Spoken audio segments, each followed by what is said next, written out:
Moi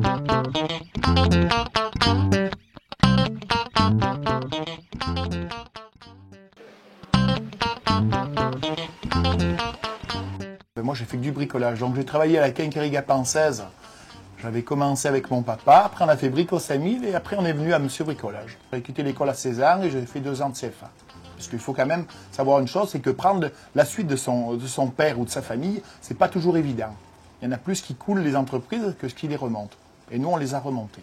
C'est investir en permanence, de toute façon, au service du client. C'est ma passion, oui. Moi, quand je me lève le matin, je suis heureux de venir dans mon magasin.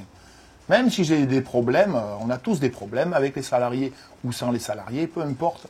Je suis quand même heureux de venir travailler. Dans ma situation privée, non, je n'ai pas rencontré de personnes handicap. Mais dans ma situation professionnelle, oui. J'ai 2 personnes actuellement qui sont en handicap. Mais on est passé par Pôle emploi. Ils prennent des salariés qui correspondent le mieux à l'entreprise. Et après, ils nous les envoient et on a eu un entretien. Et suivant son handicap, puisque c'était le bras, voilà, donc on lui a donné un mois d'essai. Et donc le mois était concluant. Et donc, aujourd'hui, on est très content de lui. Toujours présent, mais jamais absent, de toute façon. Donc, non, j'ai pas de... J'ai plus de problèmes avec les salariés, on va dire, type traditionnel, que les travailleurs handicapés. Puisque j'en ai 2. Mais bon, j'ai 20 salariés, donc si je pourrais en prendre un 3e, j'en prendrais un 3e. Mais bon, comme de toute façon, on va faire un 2e magasin au sud, M. Jouan ira sûrement à l'autre côté là-bas, au sud. Ben, d'autres patrons, leur dire que tout simplement, il ne faut pas avoir peur. On a toujours des appréhensions, parce qu'on nous dit toujours qu'on nous impose des choses, nous les patrons, et c'est vrai qu'on nous en impose, malheureusement. Mais là, finalement, ce n'est pas une mauvaise loi. Et de toute façon, on n'embauche pas pour avoir des aides. On embauche parce qu'on a besoin de personnel. Alors bonjour, je suis très heureuse d'être là aujourd'hui pour vous poser quelques questions suite au travail de groupe que nous avons réalisé, ayant pour thème l'handicap au travail. Alors je vais vous demander de vous présenter. Bonjour, je m'appelle Joanne Déré, j'ai 25 ans, j'ai 2 enfants et j'habite à la Bâtie-Neuve. Est-ce que vous pouvez nous expliquer la nature de votre handicap? En fait, j'ai une fracture du coude, j'ai subi 3 opérations et j'ai une flexion qui est limitée jusque-là. J'ai un port de charge interdit et j'ai des douleurs constamment dans le bras donc, qui m'empêchent de faire beaucoup de choses. Quel a été votre parcours professionnel jusqu'à présent? Alors, avant mon handicap, j'ai travaillé en employé libre-service à la Fourfouille, après à Leclerc, en mise en rayon. Et depuis mon accident, c'est mon premier emploi. Donc, c'est le premier employeur qui m'a laissé ma chance. Quels ont été les obstacles les plus difficiles à affronter? C'est surtout le mot handicap qui fait peur aux employés.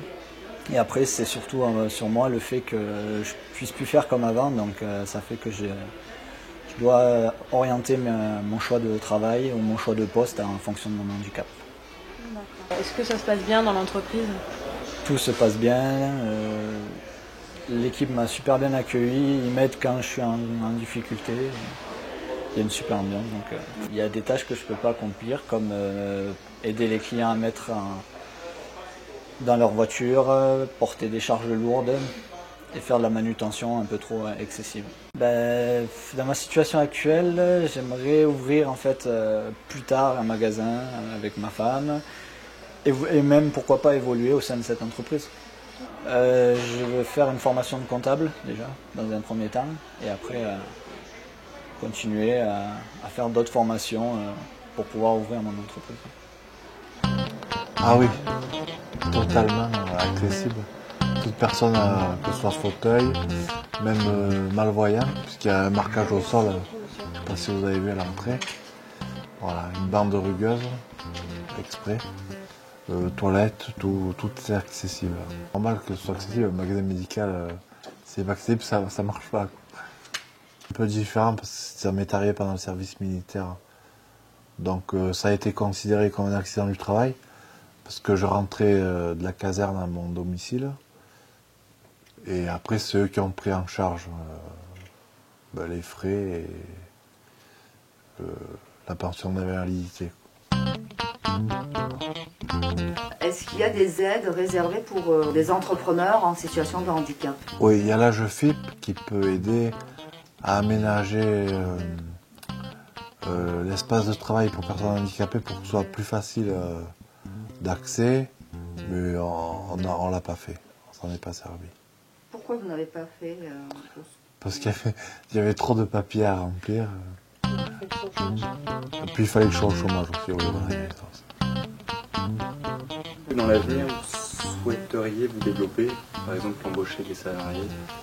Ben là, on a un jeune qui nous aide pour les livraisons, qui les fait avec ma femme.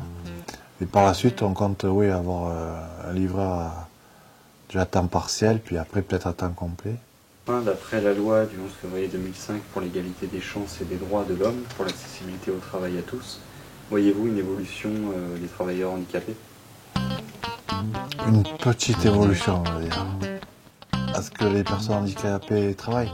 Parce que bien souvent, le lieu, soit n'est pas adapté, soit c'est pas accessible. Puis il y a des gens qui n'ont pas envie d'embaucher des personnes handicapées aussi. Le fait qu'ils soient en fauteuil et qu'on travaille avec du matériel médical, ça inspire confiance aux gens. C'est pas forcément un handicap dans la profession dans laquelle il est. Non, là, dans les fauteuils, les gens, ils pensent que je sois plus crédible par rapport à certaines personnes. Étant donné que je suis assis toujours sur le fauteuil, on dirait lui, il a l'habitude, il sait ce que c'est, donc ils comprennent bien, ils me font plus confiance.